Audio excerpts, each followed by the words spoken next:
রিফাই বেরিমান কর্তৃক পরিবেশিত audio book series চিন্তা অপরাধ। আমরা এই বুক সিরিজে নিয়ে এসেছি চিন্তা অপরাধের কমপ্লিট অডিও বুক। এছাড়াও এই চ্যানেলে চলছে একই সাথে আরো অনেকগুলো বই। মুক্ত বাতাসের খোঁজে, কাভার করা হয়েছে আকাশের ওপারে আকাশ, এবং কখনো ঝরে যেও না, মুসলমানদের পতনে বিশ্ব কি হারালো। তো সকল সুন্দর সুন্দর বইগুলো শুনতে আমাদের চ্যানেলটিকে সাবস্ক্রাইব করে রাখুন। চলুন শুরু করা যাক। পূজারী ও পূজিত। উল্টানো পেন্টাগ্রামে খোদাই করা সিংহাসনে বসা মূর্তিটার শরীর মানুষের, মাথা ছাগলের, বাঁকানো দুইটা শিং, মাঝে জ্বলন্ত মশাল, গা থেকে বেরিয়ে আসছে একজোড়া পাখা, পেশিবহুল হাতগুলোর একটা আকাশে আর অন্যটা মাটির দিকে তাক করা, ভাঁজ করা দুপায়ের পাতার জায়গায় পশমি খুর। মুখ তুলে কালো দেবতার দিকে মন্ত্রমুগ্ধের মতো তাকিয়ে আছে দুজনেই। কালো ব্রোঞ্জের তৈরি ভাস্কর্যটা 8 ফিট লম্বা, ওজন প্রায় 1 টনের মতো। নাম ব্যাফোমেট। ব্যাফোমেটের সাথে ইউরোপের পরিচয় মধ্যযুগে, ক্রুসেডের সময়কার রহস্যময় নাইট টেম্পলারদের সুবাদে। ধর্মদ্রোহিতার অভিযোগে 1307-এ বিচার শুরু হয় ক্যাথলিক চার্চের এক সময়কার চোখের মণি নাইট টেম্পলারদের। সমকামিতা, ব্ল্যাক ম্যাজিক, জিন সাধনা এবং ব্যাফোমেট নামক ছাগল মুখ দেবতার উপাসনা। টেম্পলারদের বিরুদ্ধে অভিযোগের লিস্ট ছিল লম্বা এবং বিচিত্র। মধ্যযুগে ইউরোপের পরিচিত পাওয়া ব্যাফোমেট নামের সত্তা আধুনিক যুগে পরিচিত হয়েছে পশ্চিমা ব্ল্যাক ম্যাজিক, জিন সাধনা এবং শয়তান উপাসনার প্রতীক হিসেবে। আমেরিকান ডেট্রয়েট নদীর কাছাকাছি এক পরিত্যক্ত কারখানার ওয়্যারহাউজের মধ্যরাত্রির ঠিক আগে পর্দা উন্মোচন করা হয় শতাব্দীর পুরনো ব্যাফোমেটের সম্মানে তৈরি করা নতুন এই ব্যাফোমেটের মূর্তিটির। দিনটি ছিল 2015-এর জুলাইয়ের এক শনিবার। মূর্তিটি বানায় স্যাটানিক টেম্পল বা শয়তানি মন্দির নামে এক সংগঠন। আমেরিকাতে ওরা নিবন্ধিত একটা ধর্ম হিসেবে। নামে শয়তানি মন্দির হলেও এই সংগঠনের লোকজন সরাসরি সত্তা হিসেবে শয়তানের উপাসনা করে না। বিশ্বাসের দিক থেকে ওরা এনলাইনমেন্ট হিউম্যানিস্ট, পাক্কা ভোগবাদী। সবার উপরে মানুষ সত্য, তাহার উপরে নাই। পৃথিবীর সবচেয়ে বড় আদালত হলো মানুষের বিবেক। মানুষের মাঝে স্বর্গ নরক টাইপের লোকজন। শয়তান তাদের কাছে একটা সিম্বল, একটা সাহিত্যিক চরিত্র, যুক্তি, স্বাধীনতা আর প্রথা বিরোধিতার প্রতীক। ব্যাফোমেট হলো শয়তানের প্রতীক। শয়তানি মন্দিরের ভাষ্য মতে ব্যাফোমেটের মূর্তি বানানোর উদ্দেশ্য উপাসনা নয়, বরং ধর্ম নিরপেক্ষতার নীতি চর্চা।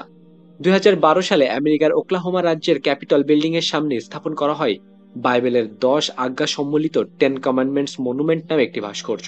শুরু থেকেই এই নিয়ে দেখা দেয় বিতর্ক। অন্য সব ধর্মকে বাদ দিয়ে সেকুলার দেশের সরকারি ভবনের সামনে একটি নির্দিষ্ট ধর্মের ভাস্কর্য স্থাপন অনেকেই দেখেন ধর্ম নিরপেক্ষতার নীতি লঙ্ঘন হিসেবে। এই বিতর্কে ঘি ঢালেন স্যাটানিক টেম্পল। খুব সহজ কিন্তু শক্তিশালী এক প্রশ্নকে কেন্দ্র করে তারা তাদের যুক্তি সাজায়। রাষ্ট্র সম্পত্তি ব্যবহার করে খ্রিস্টানরা যদি তাদের ধর্মের প্রচার চালাতে পারে, তাহলে অন্য ধর্মের লোকেরা কেন পারবে না? সেকুলার দেশ তো অন্য ধর্মের অনুসারীদের একই অধিকার থাকার কথা।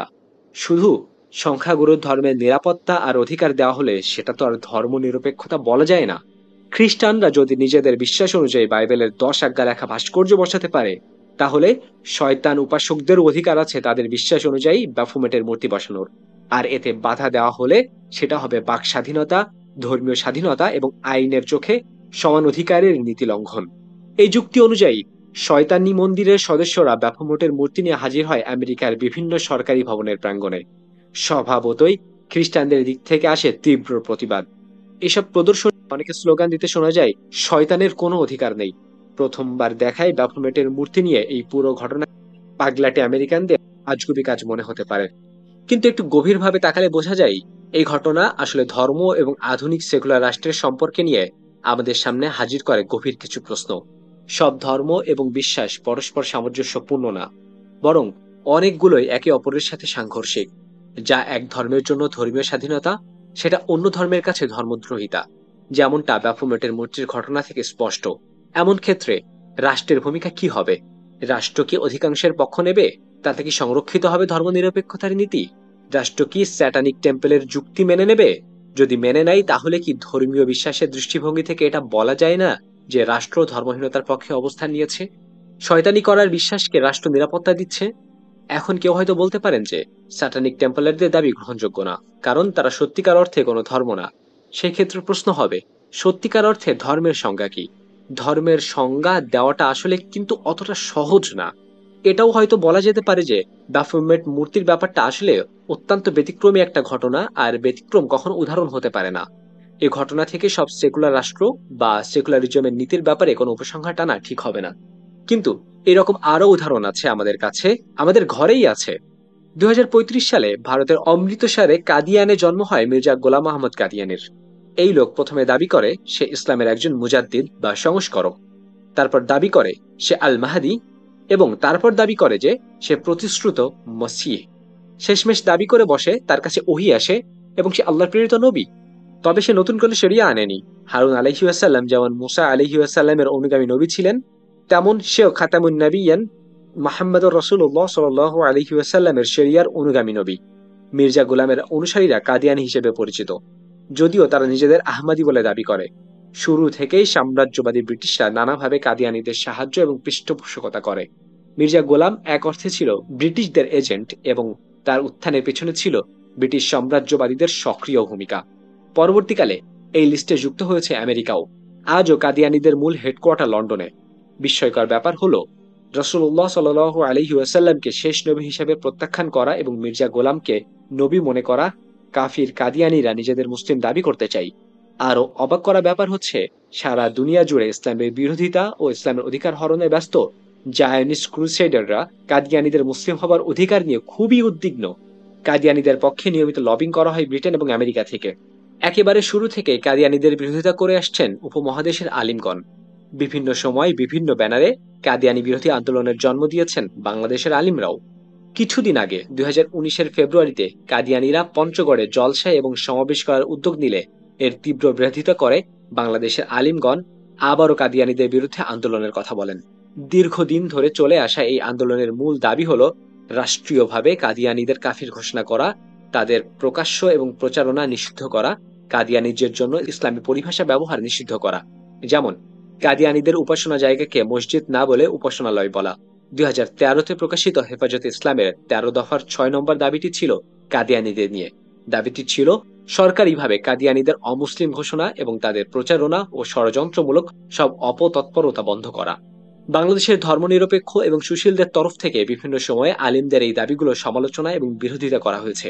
তাদের বক্তব্য হলো, কাদিয়ানীরা যদি নিজেদের মুসলিম মনে করে তাহলে তাদের আত্মপরিচয় পরিবর্তন করার অধিকার রাষ্ট্রের নেই। এটি সরাসরি মানুষের মৌলিক অধিকারের পরিপন্থী এবং বাংলাদেশের সংবিধানে স্বঘোষিত ধর্মনিরপেক্ষতা মূলনীতির সাথে সাংঘর্ষিক। সংবিধানের প্রত্যেক নাগরিকের সমান এবং স্বাধীনভাবে নিজের পছন্দ মতো ধর্ম পালন এবং প্রচারের স্বাধীনতা দেয়। নিজস্ব ধর্মীয় প্রতিষ্ঠান গড়ে তোলার অধিকার আছে প্রত্যেক ধর্মেরই। কাজেই এই ধরনের দাবি প্রথমত নির্যাতনমূলক, দ্বিতীয়ত অসাংবিধানিক। ইসলামের অবস্থান থেকে কাদিয়ানীদের কাফির হবার ব্যাপারে বিন্দুমাত্র সন্দেহ না থাকলেও সেকুলার রাষ্ট্র এবং সংবিধানের জায়গা থেকে কাদিয়ানীদের পক্ষ অবলম্বনকারীদের কথাগুলো উড়িয়ে দেওয়া যায় না। কে মুসলিম আর কে মুসলিম না সেটা কি রাষ্ট্র ঠিক করবে? রাষ্ট্রের কি অধিকার আছে তাকফির করার? কোনো গোষ্ঠী বা সম্প্রদায় দাবি বা ধর্মীয় বিশ্বাসের বৈধতা যাচাই করার এখতিয়ার কি রাষ্ট্রের আছে?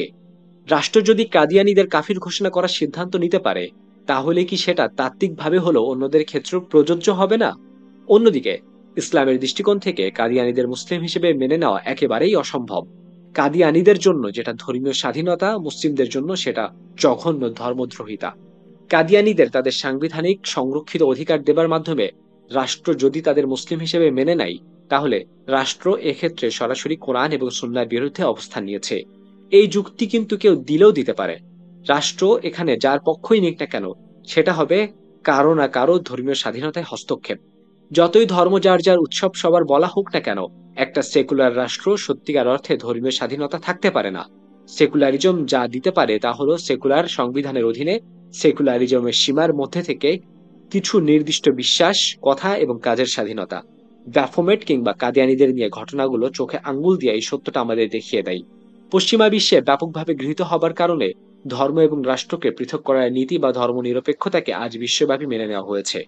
মধ্যযুগে ইউরোপের ক্যাথলিক চার্চের নৈতিক স্খলন, দুর্নীতি এবং খ্রিস্টানদের নিজেদের মধ্যে রক্তক্ষয়ী নানা বিরোধের প্রেক্ষাপটে জন্ম হয় ধর্মনিরপেক্ষতাবাদ বা সেকুলারিজমের। ঔপনিবেশিক দখলদারিত্ব এবং এর ফলে জন্মানো মানসিক দাসত্বের কারণে ধীরে ধীরে পুরো বিশ্ব জুড়ে সেকুলারিজমে পরিণত হয় রাষ্ট্র গঠনের এই একটি মৌলিক আদর্শ ভিত্তিতে। সেকুলারিস্টদের যুক্তি হলো, রাষ্ট্রের নাগরিকদের বিভিন্ন ধর্ম থাকতে পারে, কিন্তু রাষ্ট্র সব নাগরিকদের প্রতি দায়বদ্ধ। রাষ্ট্র কোন একটি ধর্মকে গুরুত্ব দিলে অন্য ধর্মের নাগরিকরা নিজেদের বিচ্ছিন্ন এবং একঘরে ভাবতে পারে যে এর মাধ্যমে তাদের উপর অন্য ধর্ম চাপিয়ে দেওয়া হচ্ছে। হয়তো এতে করে নিজ নিজ ধর্ম পালনের ক্ষেত্রে তারা বাধাগ্রস্ত হবে, পাশাপাশি তারা বৈষম্যের শিকার হতে পারে রাষ্ট্রের বিভিন্ন গুরুত্বপূর্ণ পদে অধিষ্ঠিত হবার ক্ষেত্রে, যার ফলে দেখা দিতে পারে বিভিন্ন সমস্যা এবং সংঘর্ষ, যা বাধার সৃষ্টি করবে রাষ্ট্রের অগ্রগতির ক্ষেত্রে।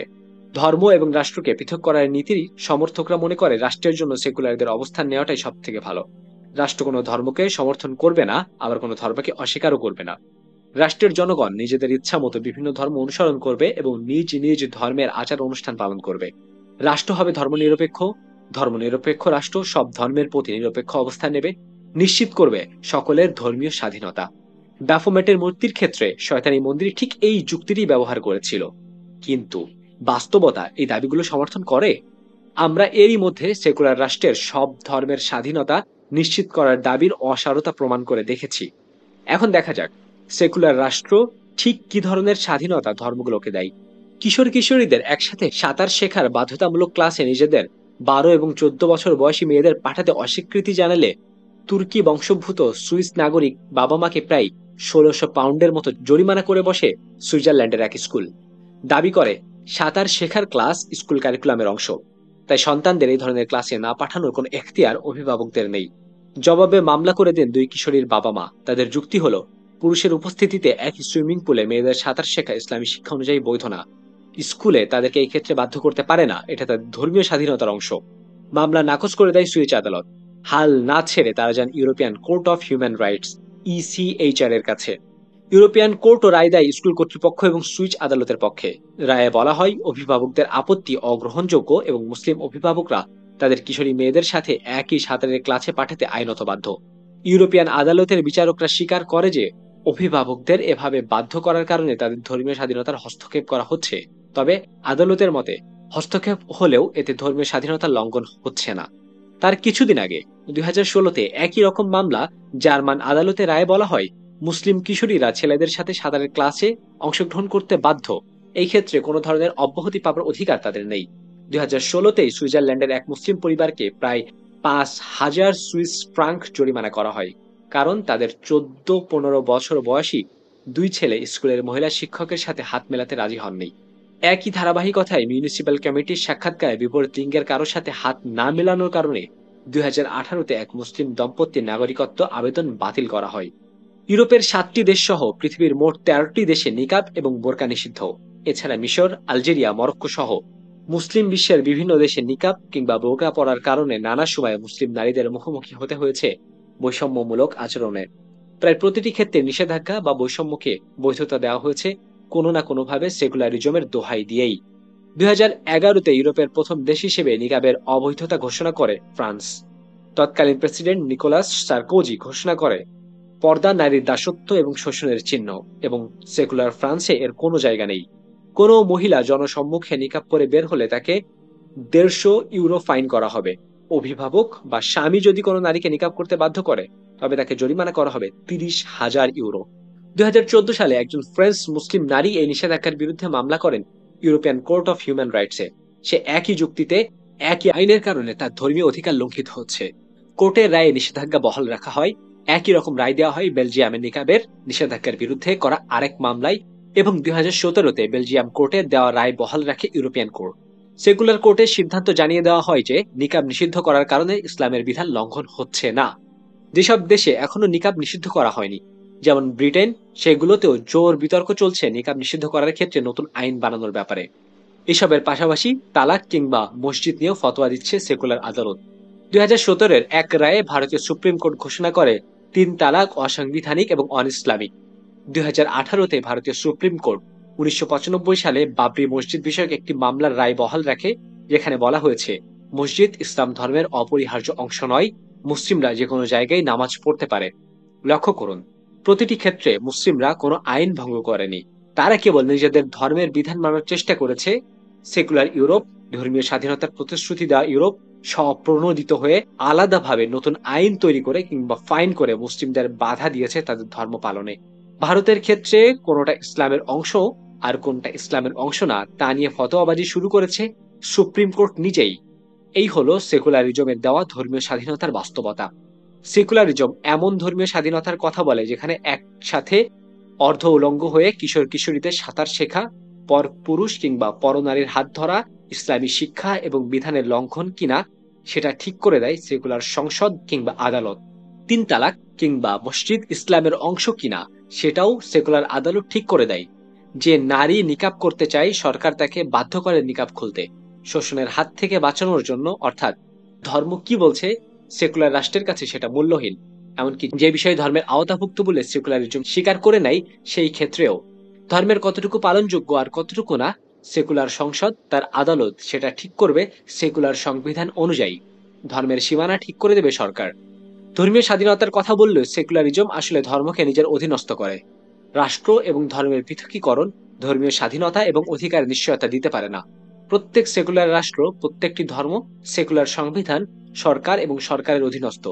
সেকুলার সংবিধানের অধীনে যে ধর্মীয় স্বাধীনতা দেওয়া হয় সেটা হলো গোলামকে দেওয়া মনিবের স্বাধীনতার মতো। মনিবের মেজাজ মর্জি মতো এই স্বাধীনতা গায়েব হয়ে যেতে পারে যে কোনো সময়। সেকুলারিজম বলে রাষ্ট্র সব ধর্মের প্রতি নিরপেক্ষ অবস্থান নেবে। Render unto Caesar the things that are Caesar's and unto God the things that are God's. ব্যক্তি তার মতো করে ধর্ম পালন করবে আর রাষ্ট্র চলবে রাষ্ট্রের নিয়মে। রাষ্ট্রের কাজে ধর্মের কোনো হস্তক্ষেপ চলবে না। ধর্ম থাকবে চর্চা, সিনাগগ, মসজিদ আর মন্দিরে। ব্যক্তি তার ব্যক্তিগত জীবনে যা ইচ্ছা সাংবিধান মানুক। বাইবেল, তাওরাত, Gita, quantum method, satanic Bible কিচ্ছু আসে যায় না। রাষ্ট্রের চোখে সব সমান। কিন্তু বিচার, শাসন, আইন চলবে রাষ্ট্রের সংবিধান দিয়ে। এই সংবিধানই সার্বভৌম। এই মানব রচিত সর্বোচ্চ আইনের উপর আর কারো কথা চলবে না, হোক সে আল্লাহ, সদাপ্রভু, জিহবা কিংবা ব্যাফোমেট। এই হলো সেকুলারিজম আর আধুনিক উদার নৈতিক গণতন্ত্রের মূল মন্ত্র। কিন্তু এখানে একটা প্রশ্ন থেকেই যায়, রাষ্ট্রের আইনগুলো গড়ে ওঠে নৈতিকভাবে, নৈতিকতার কোনো না কোনো সুনির্দিষ্ট কাঠামোর উপরে। সেকুলার আইন বানাতে হলেও ভালো মন্দের একটা মাপকাঠি বেছে নিতে হয়। রাষ্ট্রের যেহেতু সমাজ এবং মানুষকে নিয়ে কাজ করতে হয়, তাই তার প্রয়োজন হয় একটি দর্শন এবং বিশ্ব দৃষ্টিভঙ্গিরও। সেকুলার রাষ্ট্র কোন নৈতিকতা মাপকাঠি বা দৃষ্টিভঙ্গি গ্রহণ করে? বাস্তবতা হলো যেসব মূল্যবোধ ও প্রাথমিক মূলনীতিকে ভিত্তি করে সেকুলার রাষ্ট্র আইন গড়ে তোলে সেগুলো কোনো সাংস্কৃতিক বা ঐতিহাসিক ফ্যাক্টর দ্বারা প্রভাবিত। যেমন ইউরোপের প্রাথমিক পর্যায়ে রাষ্ট্রের আইন বানানোর ক্ষেত্রে নিজেদের কিছু কিছু ধর্মীয় বা খ্রিস্ট ধর্মের মূল্যবোধকে গ্রহণ করেছে। আজও পশ্চিমা বিশ্বের পররাষ্ট্রনীতি, বিশেষ করে মুসলিম বিশ্বের ব্যাপারে তাদের পলিসিগুলোর উপর খ্রিস্টীয় প্রভাব স্পষ্ট। পাশাপাশি তাদের সংবিধানগুলো গড়ে উঠেছে ঔপনিবেশিক সাম্রাজ্যবাদী দর্শন এবং এনলাইনমেন্ট আদর্শের উপরে। সময়ের সাথে সাথে খ্রিস্ট ধর্মীয় মূল্যবোধের প্রভাব কমেছে, বেড়েছে এনলাইনমেন্টের গর্ভ থেকে জন্ম নেওয়া ভোগবাদ, বস্তুবাদ আর লিবারালিজমের প্রভাব। উপমহাদেশের দিকেই তাকান। বাংলাদেশের প্রগতিশীল আর সুশীল সমাজ সেকুলারিজম ও অসাম্প্রদায়িকতা বলতে যা বোঝান সেটাকে মোটা দাগে কলকাতার হিন্দু এলিটদের অনুকরণ বললে ভুল হবে না। লক্ষণীয় বিষয় হলো ইসলামের সাথে এইসব দৃষ্টিভঙ্গির ঐতিহাসিক বা আদর্শিক দ্বন্দ্ব আছে। কোপটা তাই বেশি পড়ে ইসলামের উপরেই।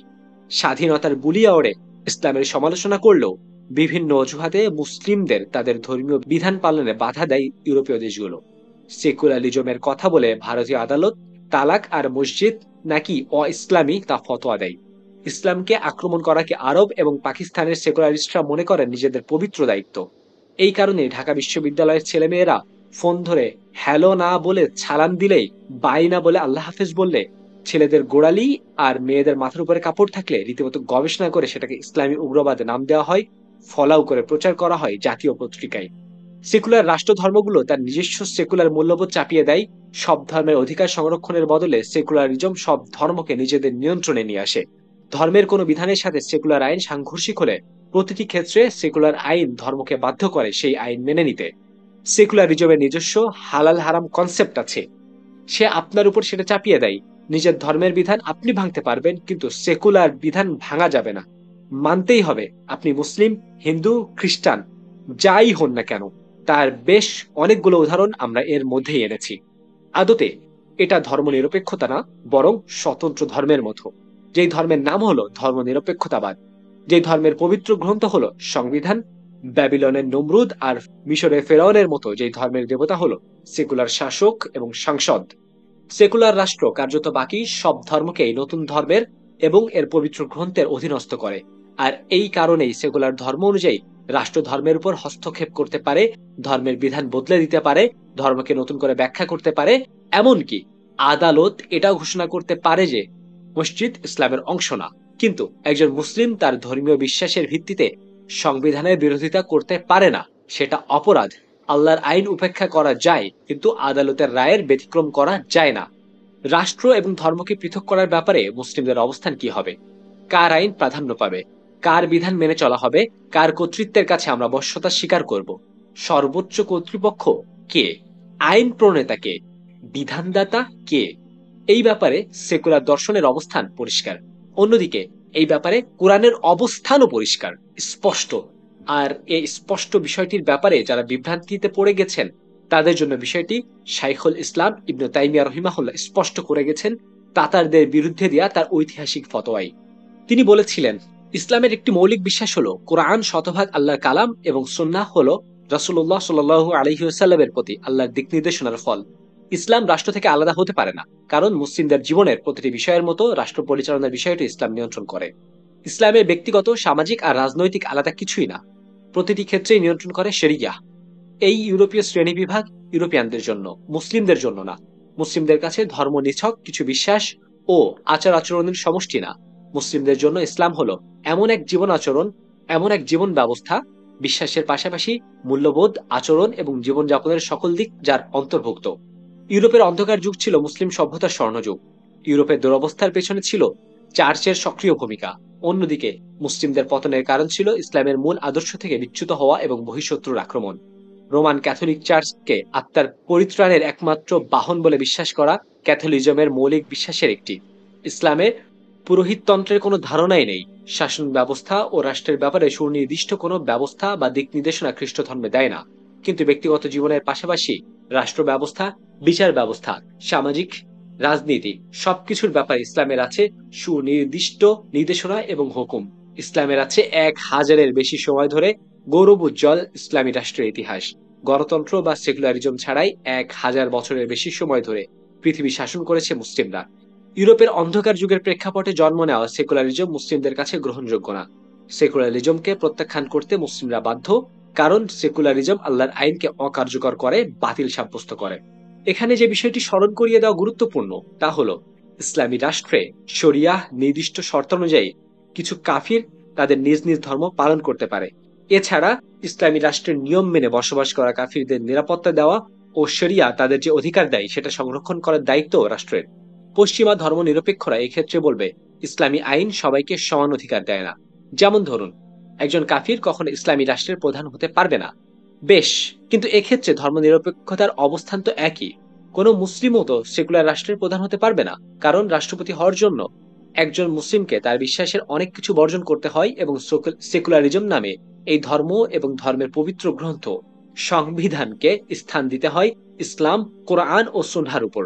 তাছাড়া ধর্মীয় স্বাধীনতার গালভরা ফাঁকাবুলির আড়ালে ইসলামী আধুনিক সেকুলার রাষ্ট্র কিন্তু সেকুলার সংবিধানে নির্দিষ্ট শর্তের অধীনে কিছু ধর্মীয় আচার অনুষ্ঠানের সুযোগই দেয়। তাই এটাকে ধর্মীয় অসহিষ্ণুতা বলা আর অন্যটাকে ধর্মীয় স্বাধীনতা বলা বুদ্ধিভিত্তিক বাটপারি। ধর্মনিরপেক্ষতা কোনো অর্থে মুসলিমদের জন্য সমাধান হতে পারে না, কারণ ধর্মনিরপেক্ষতাবাদ দাবি করে আল্লাহর পক্ষ থেকে নাজিল হওয়া আইনকে বাদ দিয়ে মুসলিমদের মানুষের বানানো সম্পূর্ণ আলাদা বিশ্বাস, কাঠামো এবং আইন গ্রহণ করতে হবে। মুসলিমদের পক্ষে কখনোই রাষ্ট্র এবং ধর্মের পৃথকীকরণ মেনে নেওয়া সম্ভব না, কারণ এটা আল্লাহর বিধান বাতিল জায়গা থেকে ধর্মকে ধাক্কা দিয়ে সরিয়ে দিচ্ছে। সেকুলার রাষ্ট্রের আবির্ভাবের আগে এই জায়গাগুলো ধর্মের ছিল। সেকুলারিজম সমাজ এবং রাষ্ট্র থেকে ধর্মকে তো সরিয়েছে, এখন হস্তক্ষেপ করছে ব্যক্তিগত জীবনে ধর্ম পালনের উপরেও। ফতোয়া দিচ্ছে ধর্মের বিভিন্ন বিষয়ে। তাই সব জায়গায় ধর্ম টেনে আনবেন না, কথাটা অনেকটা দখলদার ইসরায়েলের রেটরিকের মতো। দেখবেন ফিলিস্তিনিদের উপর গণহত্যা চালানোর সময় ইসরায়েলি আর্মি এবং সরকারের বিভিন্ন মুখপাত্র বলছে, ইসরায়েলের নিজের অস্তিত্ব টিকে রাখার অধিকার আছে, ইসরায়েলের অধিকার আছে নিজেকে রক্ষা করার। যেন আগ্রাসন চালাচ্ছে ফিলিস্তিনের মুসলিমরা আর নিরীহ শান্তিকামী ইসরায়েল কেবল নিজেদেরকে রক্ষা করছে।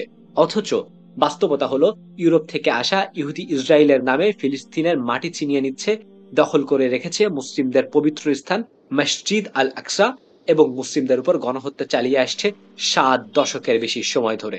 এরপরও কিছু মুসলিম যখন মসজিদ এবং মাটি ফিরিয়ে নিতে চায়, দখলদারির আগ্রাসনের বিরুদ্ধে আত্মরক্ষার চেষ্টা করে, তখন ইসরায়েল বলে ইসরায়েলের অধিকার আছে নিজেকে রক্ষা করার। সব জায়গায় ধর্ম টেনে আনবেন না তো, কথাটা ইসরায়েলের এই নিজেকে রক্ষা করার অধিকারের মতোই। এমন এক মুখস্থ বলি যা শব্দের চাতুর্যপূর্ণ ব্যবহারের মাধ্যমে বাস্তবতাকে উল্টে দেয়। প্রশ্নটা সব জায়গায় ধর্ম আনার না, প্রশ্নটা হলো আপনারা সব জায়গা থেকে ধর্মকে কেন সরাতে চান, আর যদি চানই তাহলে সেটা সরাসরি স্বীকার কেন করেন না। মুসলিম হিসেবে আমাদের গভীরভাবে চিন্তা করা উচিত, আমরা কি সেকুলার হয়ে সব জায়গা থেকে ধর্ম সরাতে চাই, কিংবা চিন্তার কোনো বিচিত্র চোরাবালিতে নেমে স্বপ্ন দেখি সেকুলারিজমের কাঠামোর ভিতরেই ইসলাম